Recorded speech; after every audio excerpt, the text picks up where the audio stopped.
Have you ever stayed in a hotel room that gave you the creeps?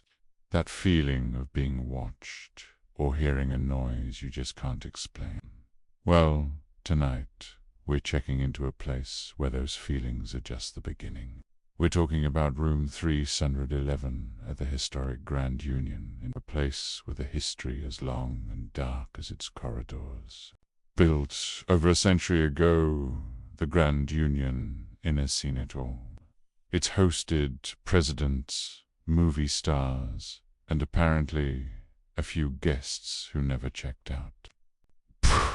For decades, stories have swirled around room 311. It's not on any of the hotel's official booking sites anymore.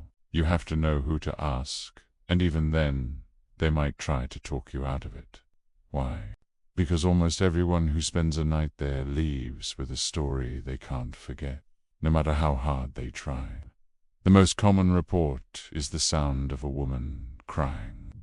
It starts soft, almost like the wind, but slowly builds into a heartbreaking sob that seems to come from right inside the room.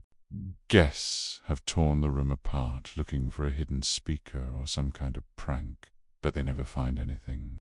The cries are often followed by a sudden, bone-chilling drop in temperature.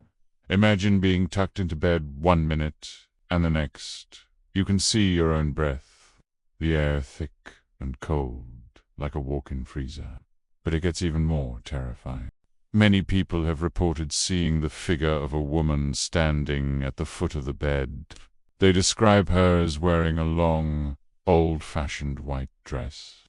Her face is usually obscured by shadows, but her presence is overwhelmingly sad. She doesn't move or speak. She just stands there, watching. One guest, a businessman who prided himself on being a skeptic, checked out in the middle of the night, leaving his luggage behind.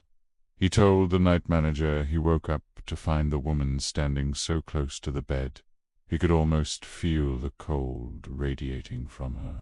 He fled the room and never looked back. Who is this woman? Local legend says she was a bride named Eleanor, who was staying at the inn on her wedding night in the 1920s. Her groom, for reasons lost to time, never showed up. Heartbroken and humiliated, she was found in room 311 the next morning, having taken her own life. It's said that her spirit is forever waiting for the man who abandoned her.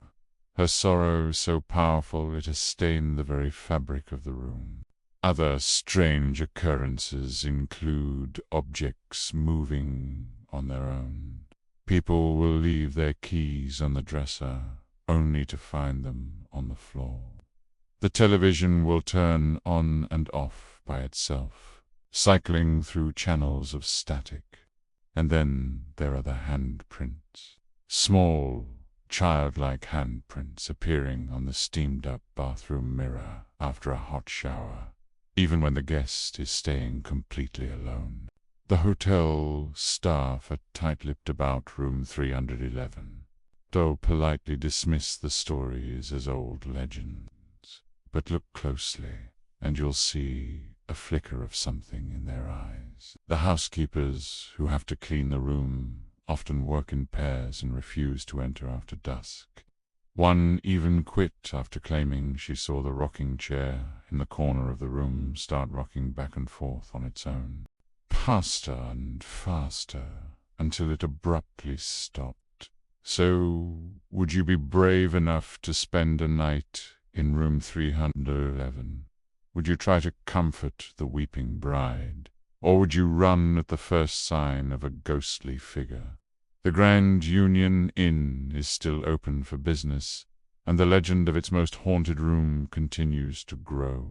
Maybe some mysteries are best left unsolved. Thanks for joining me on this spooky journey. If you enjoyed this story, be sure to hit that like button and subscribe for more tales from the world's most haunted places. See you next time.